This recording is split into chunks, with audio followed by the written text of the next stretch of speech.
Pemirsa, lokasi wisata Krung Bate Ili, Kecamatan Samalanga Biren dipadati pengunjung pada hari liburan Idul Adha 1439 Hijriah.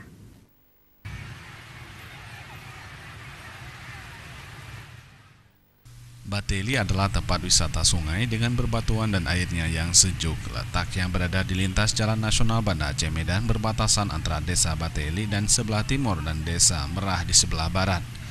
Pengunjung yang menuju ke lokasi wisata Bate Ili mulai ramai sejak pukul 10.00 pagi hari. Pengunjung datang dengan menumpang minibus, mobil bak terbuka, dan ratusan sepeda motor. Didominasi pengunjung yang datang berkelompok dengan membawa anak-anak mereka.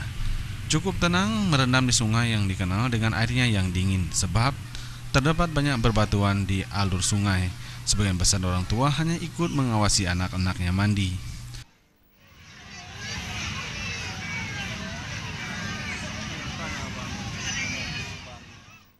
Hadirnya para pedagang makanan dan minuman ringan dengan mendirikan tenda darurat di dalam sungai. Selain itu, para pedagang juga meletakkan kursi di seputaran bantaran sungai untuk menarik pengunjung yang cukup menikmati suasana air yang mengalir. Tim Liputan Aceh TV.